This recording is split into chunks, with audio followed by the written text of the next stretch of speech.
Oi! Hoje é dia de TBR, ou seja, os livros que eu pretendo começar a ler nesse comecinho de ano, janeiro de 2022. Bom, para todos os meses de leitura, a gente sempre fica pensando em quais novos livros começar a fazer a leitura, sempre se baseando, claro, nas famosas listas de leitura, que aqui no canal eu me baseio em duas principais. Aquela super famosa, 12 livros para ler, no caso, em 2022. Vou deixar o link aqui em cima para você dar uma conferida exatamente qual foram os 12 títulos que eu escolhi para me divertir nos próximos meses. Eu acredito que eu fiz uma boa seleção aqui também nesse ano e acho que vocês vão gostar da maioria dos títulos por lá. Está bem diversificado nesse ano. Confere que realmente tem bastante coisa bacana. E eu também baseio numa outra lista que aí é própria do canal, que eu chamo de Jubileu Literário, onde eu só escolho títulos que estão aqui em 2022 fazendo alguma década de lançamento ou mais. Ou seja, livros que estão fazendo realmente algum aniversário de lançamento. O que também é uma tarefa bastante divertida até de caçar, né? Qual livro que está fazendo 30 anos que foi lançado, 70 anos que foi publicado pela primeira vez. Dá uma olhada no link que eu deixo aqui em cima e você vai encontrar 10 títulos. Ou seja, juntando 12 com mais 10, terei aqui em 2022 22 títulos para ler nos próximos meses. Só que, curiosamente, os dois livros que eu deixei para ler aqui em janeiro de 2022 não estão incluídos em nenhuma das duas listas, porque, na verdade, essas duas publicações aqui estão conectadas ao meu outro canal, que muita gente não sabe que eu tenho um segundo canal dedicado a nerdice, ou seja, séries de TV ou filmes no cinema. No caso, essas duas publicações são os originais de duas séries muito interessantes que foram lançadas no finalzinho de 2021, duas séries de fantasia, a saber, uma mais extensa do que a outra. Primeiro eu vou começar pelo livro fininho, depois eu vou para o tijolinho aqui ao lado. Bom, de qualquer forma, o livro mais fino está relacionado com uma série que foi exibida na Netflix na sua segunda temporada.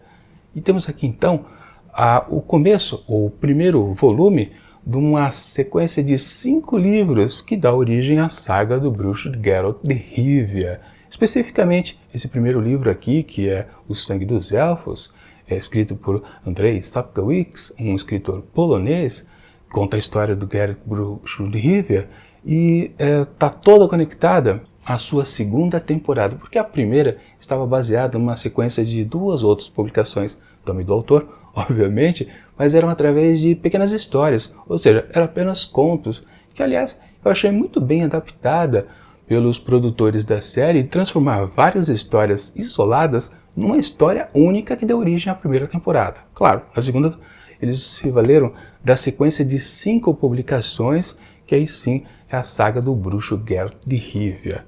Se você acompanha a série lá na Netflix, sabe que é uma série bastante interessante, sim, ali no período de uma espécie de Idade Média, ali do leste europeu, perto da Polônia, com os indícios, aquela cultura mais polaca, digamos assim, E num universo sensacional que o Sapkowicz criou aqui com seu personagem principal e dezenas de outros. Eu realmente gosto cada vez mais. Teve um pequeno perrengue, na verdade, da adaptação da segunda temporada, Eu já assisti todos os 10 episódios e eu me diverti, eu gostei da história. Em comparação com a primeira temporada foi um pouquinho menor, mas claro, esses detalhes a respeito dos episódios em si, aí você tem que conferir lá no meu outro canal, que é o Imantado Nerd, onde eu fiz resenha de cada um dos episódios de todas as temporadas, as 2 de The Witcher e também da outra série que daqui a pouco eu vou mostrar. Mas o que eu estava dizendo é que para a segunda temporada eles se basearam na sequência de 5 livros que começa aqui com O Sangue dos Elfos. Mas os produtores resolveram fugir um pouquinho ao que está exatamente aqui no livro, o que foi um pequeno problema com os fãs.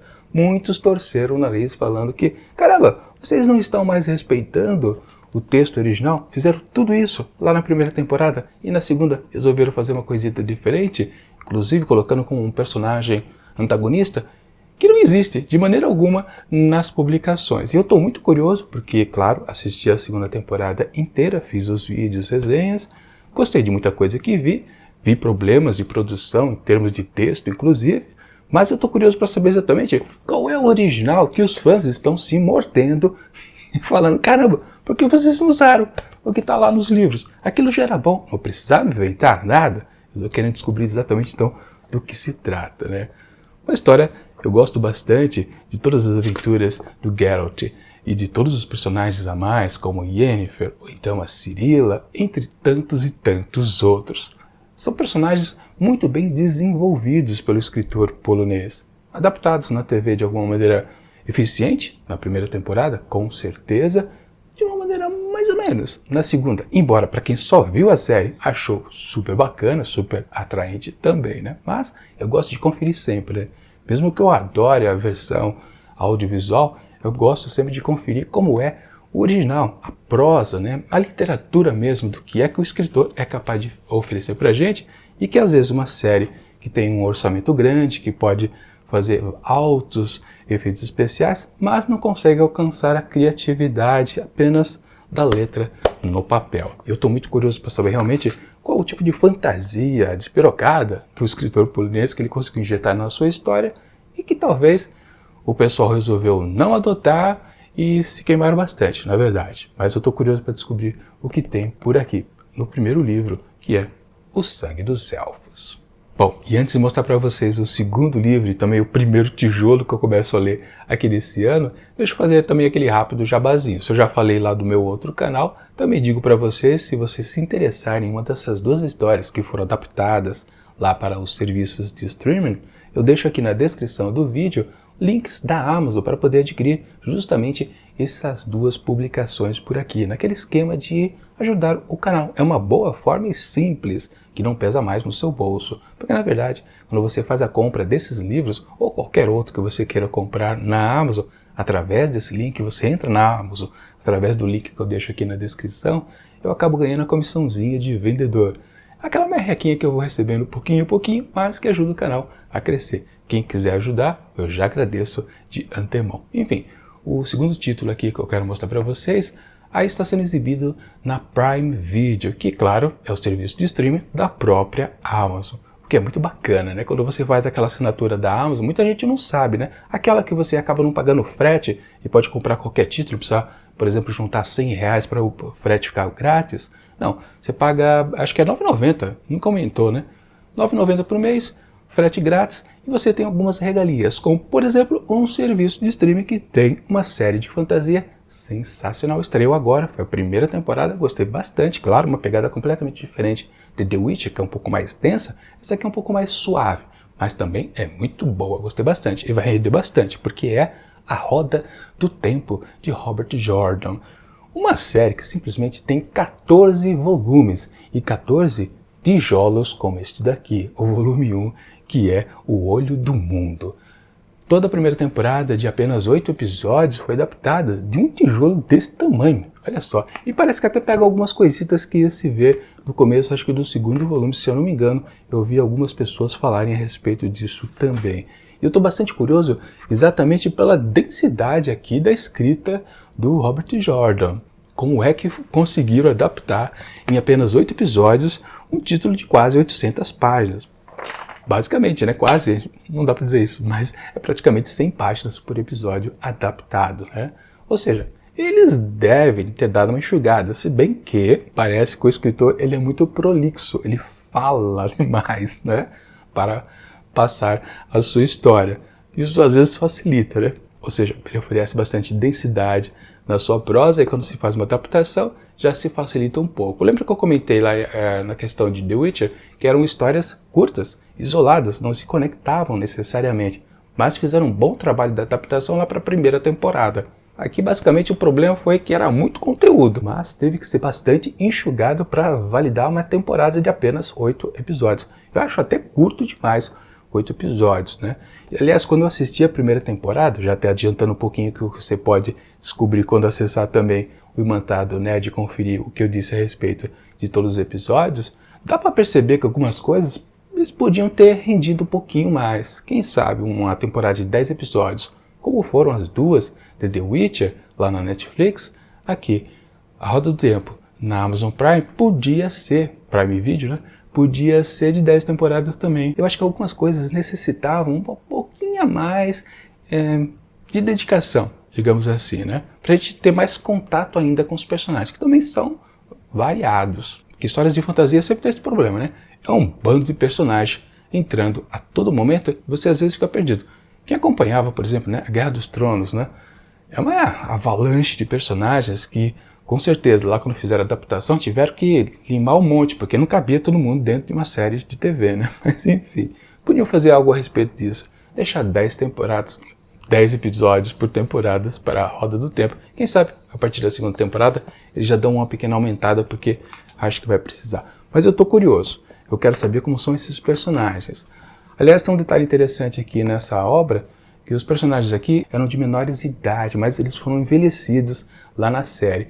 E eu sempre notei que, passando os episódios, alguns comportamentos dos personagens remetiam que eles eram jovens. Isso por causa da origem aqui do texto. E parece que o pessoal lá, quando foi adaptar a fala do personagem, esqueceu de... Tá, a gente envelheceu eles na fisionomia, né? Ou seja, contratou atores, atrizes mais velhos, mas esqueceram de envelhecer a fala deles, né? O comportamento. Eu achei isso muito curioso, né? Dá para perceber, né?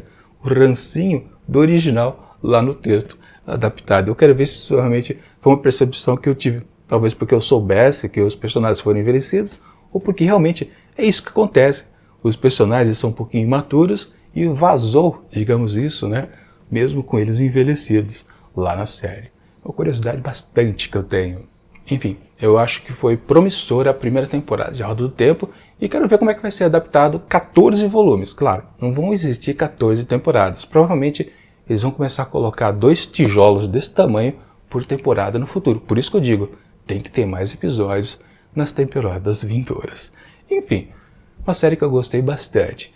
E espero que sejam boas dicas para vocês também. Porque agora sim, fazendo o apanhado geral do que eu estou começando a ler aqui em janeiro, claro, né? Não vou conseguir terminar de ler esse tijolo aqui em janeiro, mas de maneira nenhuma. Vai sobrar para o finalzinho de fevereiro, com certeza, ou até mais. Até quero ler o volume 2 ainda esse ano, ou até o terceiro, antes de estrear a segunda temporada. Já com certeza, The Witcher será uma leitura um pouquinho mais rápida e fácil. Mas de qualquer forma... Aqui é a curiosidade mesmo, de ter visto a adaptação primeiro e agora conferir os originais. E aí já passo a pergunta para vocês. Vocês gostam de fazer isso? Primeiro ver uma adaptação completa, ou seja, temporadas completas, num serviço de streaming? Ou vocês preferem primeiro ler uma obra original e até talvez ler por completo todos os volumes e depois você pensar, vejo ou não vejo a adaptação que foi feita? Vocês vão por um caminho inverso também? Eu não tenho problema de ver nem por um lado nem para o outro, mas com certeza aqui eu tenho a curiosidade de ver e de conferir se foi bem adaptado ou não.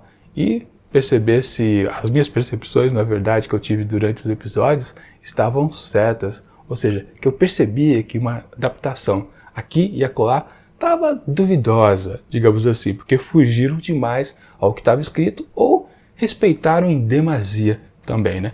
Isso às vezes também pode acontecer. Enfim, de novo, espero que vocês gostem dessas 2 dicas aqui de leitura para o comecinho aqui de 2022. E claro, se você for curioso e não ficar apenas no campo aqui da leitura, gostar mesmo de ver a série, pula lá no meu outro canal e confere o que eu tenho a dizer a respeito de todos os episódios dessas 2 séries que geraram para mim boa diversão lá no finalzinho de 2021. E agora vamos combinar que ali em meados de fevereiro eu mostro para vocês, aí sim, quais são os primeiros livros que eu tiro lá daquelas 2 listas de leitura dos 22 livros, né?